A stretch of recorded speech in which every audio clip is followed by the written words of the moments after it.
Murayama. Gracias.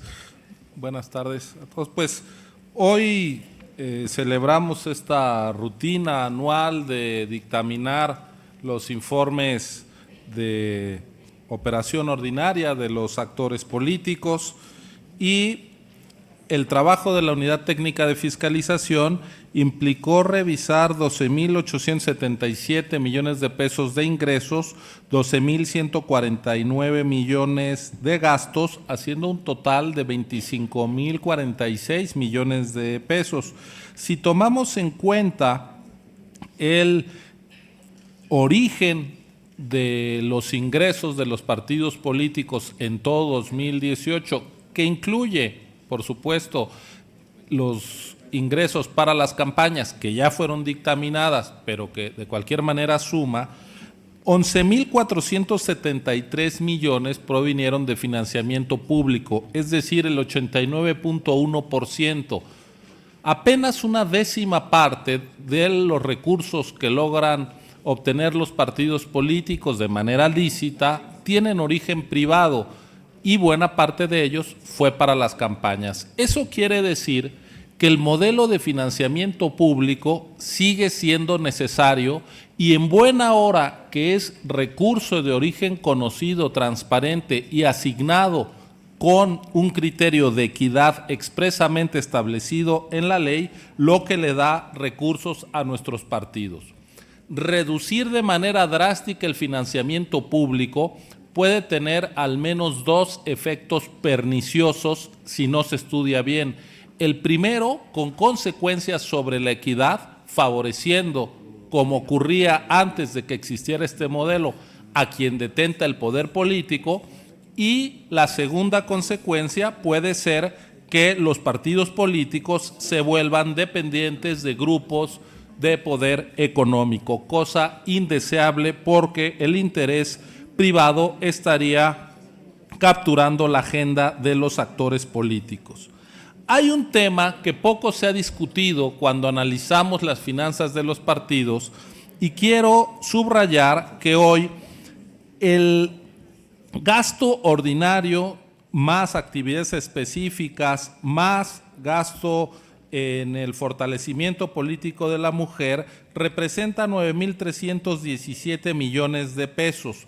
De esos, 3,142, el 36%, fue a sueldos y salarios. Es decir, buena parte de lo que los partidos gastan va para sus trabajadores. Es normal y en buena hora.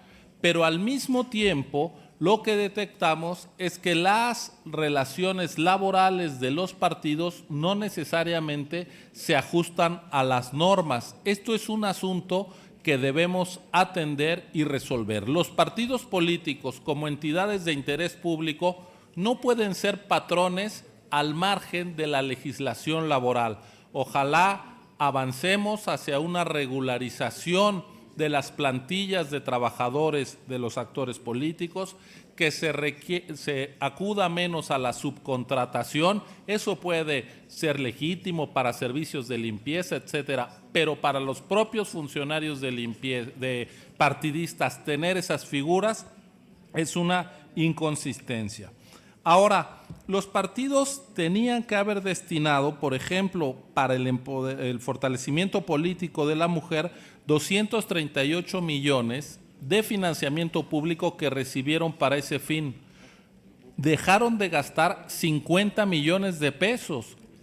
Tienen el financiamiento y en vez de gastarlo en actividades para fortalecer la presencia política de la mujer, lo dejan de gastar. Solo por esta conducta, el Partido Verde tiene sanciones por 31 millones de pesos y Morena por 23, que son los que más incurrieron en la omisión. Lo mismo ocurre con actividades específicas, donde los partidos tienen que gastar para nutrirse intelectualmente, hacer estudios, preparar a sus cuadros, reciben el dinero y no se lo gastan por 50 millones de pesos.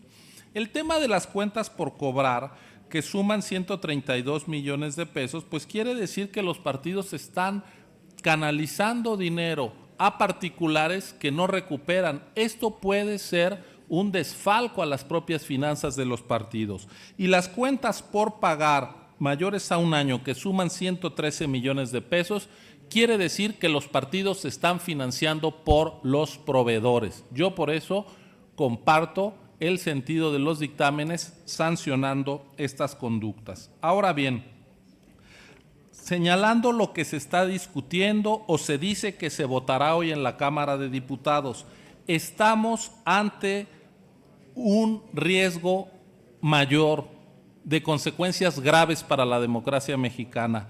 Si los partidos políticos acuerdan meter a la Constitución que es válido gastar el dinero en tareas de gestión social, me pregunto si no estamos a las puertas de legalizar y constitucionalizar la entrega de dádivas y la compra de voto.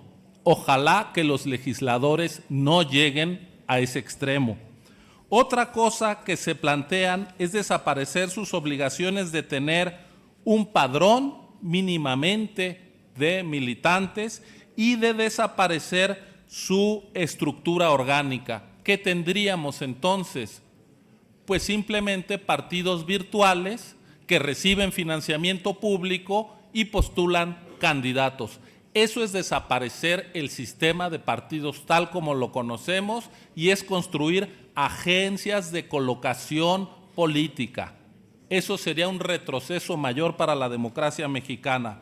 Y por si fuera poco, se llegan a plantear que todas las sanciones impuestas a los partidos antes de la entrada en vigor del decreto quedarán sin efecto. ¿Saben cuánto deben los partidos políticos, de acuerdo a los dictámenes que hoy vamos a votar, de sanciones de los años previos? 553 millones de pesos, de los cuales 98.6 son de los comités ejecutivos nacionales y 454 millones de pesos de los locales. Eso suma 553 millones de pesos que se les impusieron por simular gasto, por recibir financiamiento ilegal, por no acreditar a dónde fue el dinero público que recibieron. Y ahora se quieren indultar desde el poder político sanciones que han sido confirmadas por el Poder Judicial. Pero además hoy estamos proponiendo sanciones por 585 millones de pesos. Quiere decir que se perdonarían en esa votación 1,038 millones de pesos que de cobrarse irían al CONACYT y a los centros de tecnología. Nos saldría más cara la reforma en indulto a sus malas conductas que en ahorro a recursos públicos. Ojalá por el bien de la democracia, de la República, no lo hagan. Gracias, consejero Murayama.